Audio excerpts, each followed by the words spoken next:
Assalamualaikum warahmatullahi wabarakatuh. Melanjutkan materi sebelumnya tentang float. Hari ini kita akan bahas tentang position di CSS. Position digunakan untuk mengatur posisi sebuah elemen HTML. Dengan position kita bisa menempatkan sebuah elemen itu sesuai dengan keinginan kita berdasarkan properti top, left, bottom, dan right yang ada di CSS. Properti position yang pertama ada static. Static ini adalah nilai default dari elemen, jadi tidak perlu di set. Sebuah elemen akan berproperti static. Kemudian yang kedua ada relatif. Jika kita set position relatif, maka kita bisa mengatur posisi elemennya. Kemudian ada absolute, yang mana di sini elemen akan terlepas dari aturan penempatan yang sebelumnya di set relatif. Dan yang terakhir adalah fixed. Hampir sama dengan absolute, namun posisi dari elemen akan tetap meskipun browser diperbesar, diperkecil, ataupun di scroll atas bawah. Untuk lebih jelasnya mari kita bahas satu persatu. Yang pertama adalah static. Static adalah nilai default dari elemen ketika tidak diberi property position. Menggunakan position selain static akan membuat elemen menjadi terlepas dari elemen lainnya dan bisa diset posisinya. Ini adalah contoh penggunaan static. Jika diperhatikan di sini ada 3 buah kelas ya, yang di dalamnya dimasukkan ke elemen div. Di sini ada kelas 1, 2, 3. Kemudian saya atur masing-masing elemennya. Ini 3 warna, ada hijau, ungu, kemudian kuning. Tidak ada elemen position di sini, dan ini adalah model statiknya. Dia akan stuck dari atas ke bawah. Yang kedua adalah relatif. Dengan relatif kita bisa atur posisi elemen dengan properti top atau atas, left kiri, bottom bawah, right kanan. Jika kita memberi properti top 0 dan left 0, maka elemen tidak akan berubah posisinya, dia akan tetap di situ. Ini contoh penggunaan position relatif. Jika diperhatikan dari atas, position relatif dia tetap ya, tidak berubah.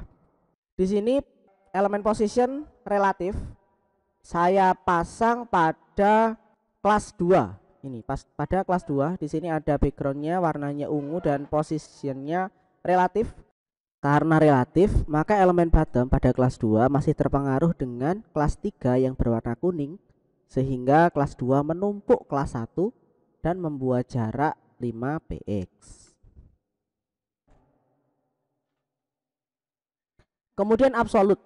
Elemen dengan position absolute dapat ditempatkan secara bebas dan tidak mengganggu elemen lain, karena seolah elemen dengan position absolute ini berada di dimensi tersendiri tapi masih dalam lingkup pairnya.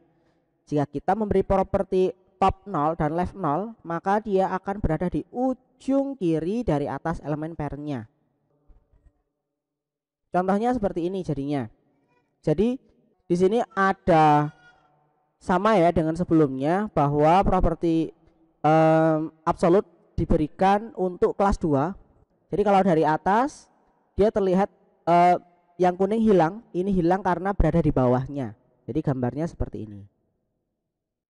Oke, contoh lain misalkan di sini saya tambahkan tag baru yang menyelimuti dari ketiga tag dari kelas 1, 2, 3. Ini adalah div class pairnya, yang mana div class pairnya ini saya setting lebarnya 300, kemudian tingginya 400, dan diberi border 10px solid light green, warnanya hijau muda solid, sehingga gambarnya seperti ini sebenarnya.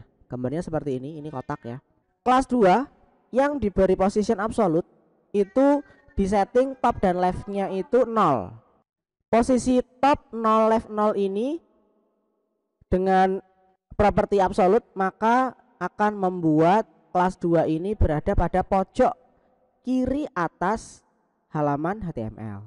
Sebagai percobaan silahkan nanti Anda coba untuk menambahkan position relatif di kelas parentnya ya. Di bawah light green ini silahkan Anda tambahkan position relatif dan perhatikan apa yang terjadi. Oke. Selanjutnya ada dengan fix ruang yang ditempati oleh elemen tersebut dianggap tidak ada. Elemen akan terkunci dan tidak bergerak dari posisinya meskipun halaman di scroll. Dia akan tetap. Ini contohnya di sini sama seperti tadi ya, hanya positionnya saja saya ubah menjadi fix dan top left-nya saya ganti nilainya. Nanti untuk mengecek silahkan Anda scroll atas bawah, maka kotak fix ini dia akan diam, tidak akan bergerak. Oke, itu tadi adalah 4 properti dari position ya di CSS. Silahkan Anda coba semua kode di atas. Silahkan nanti Anda beri catatan dari masing-masing properti itu sebagai laporan praktikum. Dari saya akhiri cukup sekian. Assalamualaikum warahmatullahi wabarakatuh.